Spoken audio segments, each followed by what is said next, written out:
Titanic যখন ডুবে যায়, টাইটানিক ডুবে যাওয়ার পিছনে কারণটা হচ্ছে টাইটানিক জাহাজ আইসবার্গের সাথে বা বরফের সাথে ধাক্কা লেগে জাহাজ ভেঙে ভিতরে পানি ঢোকে, সেটা সকলেই জানেন। তো এই সমুদ্রের মাঝে বরফ আসলো কোথায় থেকে? সমুদ্রের মাঝে বরফ আসার কারণটা হচ্ছে সমুদ্রের পানির তাপমাত্রা এত বেশি কমে যায় যে কমতে কমতে শূন্যরও নিচে চলে যায়, যেখানে শূন্যের নিচে যাওয়ার পর সেই পানি জমে বরফে পরিণত হয়, আর সেই বরফ সমুদ্রের মাঝে বরফ হয়েই হয়তো বা ভাসতে থাকে বা বিশাল আকারে বরফের রূপ নেয়। এখন আমি যেখানে আছি শুধু চারিদিকে সমুদ্রের ভিউটা আমি আপনাদের একটু দেখাচ্ছি। সুবহানাল্লাহ, সুবহানাল্লাহ, সুবহানাল্লাহ। এদিকে দেখেন সমুদ্রটাকে আজকে কত বেশি সুন্দর মনে হচ্ছে। যদিও এখানে দেখতে বেশি সুন্দর মনে হচ্ছে, এনজয় করার মতো ওয়েদার, কিন্তু এখানে দাঁড়িয়ে সমুদ্রকে দেখার মতো অবস্থা কোনো সাধারণ মানুষের থাকতে পারে না। তার কারণ সমুদ্রের পানির তাপমাত্রা এখন অনেক বেশি ঠান্ডা। যদিও টাইটানিকের মতো বরফে ধাক্কা লেগে ভেঙে যাওয়ার মতো অত নিচে এখনো নামে নাই। অলমোস্ট আমি একটু আগে ইঞ্জিন রুমে চেক করেছিলাম 3 ডিগ্রির কাছাকাছি হবে।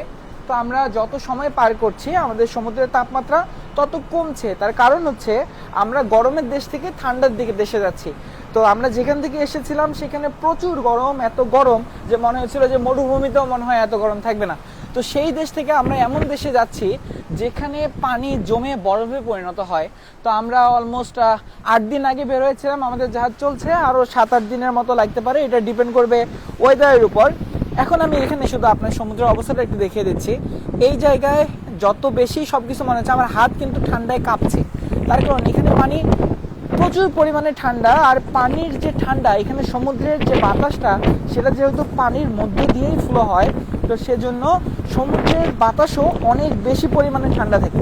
তো এখানে আজকে যে কেউই বাইরে এসেছে সবাই ভালোভাবে সোয়েটার গায়ে দিয়ে নাক কান গলা মুখ সব ভালোভাবে ঢেকে তারপর বাইরে এসেছিল।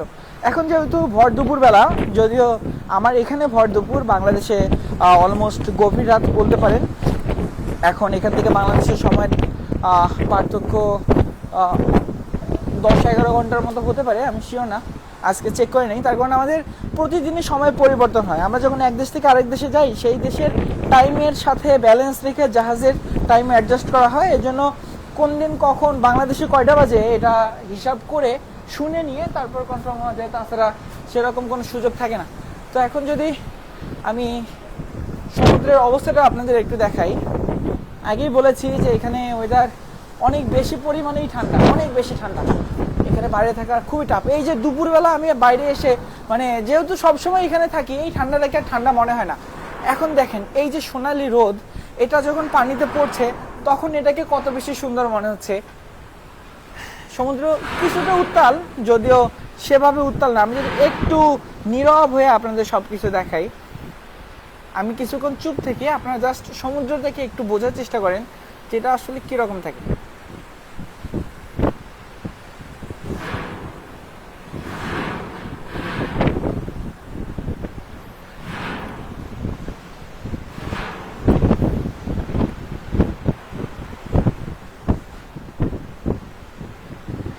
এখন দেখেন আমি যে এইখানে মাঝে মাঝে হাত দেই, আমার হাত তো ঠান্ডায় কাঁপছে, এটা তো ঠিক। তবে আরেকটা জিনিস দেখেন, আমি এই যে আমার হাতের মধ্যে যে সাদা অংশগুলো দেখছেন, এইগুলো কি বুঝতে পারছেন? এটা হচ্ছে সমুদ্রের পানি যখন এখানে এসে লাগে, এই যে পানিগুলো দেখছেন এগুলো কিন্তু এই ঢেউয়ের জন্যই বাইরে এসেছে বা এখানে এসে জমা হয়েছিল। এই পানিগুলো শুকিয়ে এই যে সমুদ্রের পানি থেকে যেমন লবণ তৈরি করে, ঠিক এখানেও সেম, এইখানে এই পানিগুলো শুকিয়ে লবণে পরিণত হয়েছিল। এখানে কিছু মাছ দেখতে পাচ্ছি, আশা করছি এগুলো ফ্লাইং ফিশ, তবুও কনফার্ম হয়ে আপনাদের দেখানোর চেষ্টা করছি। তার কারণ ফ্লাইং ফিশ আপনাদের কাছে মনে হতে পারে যে বিশাল ব্যাপার, ফ্লাইং ফিশ দেখতে পাওয়া হয়তো বা ভাগ্যের ব্যাপার, কিন্তু সমুদ্রের মাঝে যখন আমরা যে রুট দিয়ে চলাচল করি এখানে ফ্লাইং ফিশ খুবই কমন, প্রায় প্রতিদিনই দেখা যায়। কিন্তু এগুলো সাইজে অনেক ছোট হয়, আর এগুলো যেহেতু টুক করে লাফ দিয়ে আবার পানির নিচে তলিয়ে যায়, তো এগুলোকে ভিডিও করে দেখানো খুবই চ্যালেঞ্জিং, খুবই টাফ, সেজন্য হয়তো বা সবসময় দেখানোর সুযোগ হয় না। তো আমি এখন জাহাজের একবারে পিছনের অংশে চলে এসেছি। আমি যদি পিছন থেকে সমুদ্রটাকে আরেকটু আপনাদের দেখানোর চেষ্টা করি। সুবহানাল্লাহ,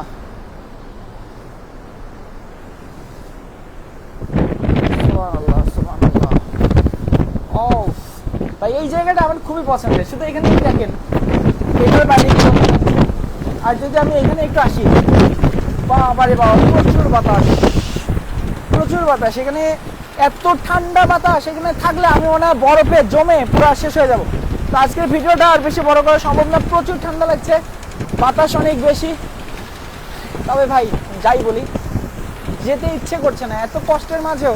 শুধু একবার এই জিনিসটাকে ফিল করেন, এইরকম একটা ভিউয়ের মাঝে আপনি দাঁড়িয়ে আছেন। ওহো ঠান্ডায় আমি শেষ, আমার গায়ে লোম দাঁড়িয়ে যাচ্ছে। তো ঠিক আছে, সবাই অনেক বেশি ভালো থাকবেন। এতক্ষণ সাথে ছিলাম আমি হৃদয়।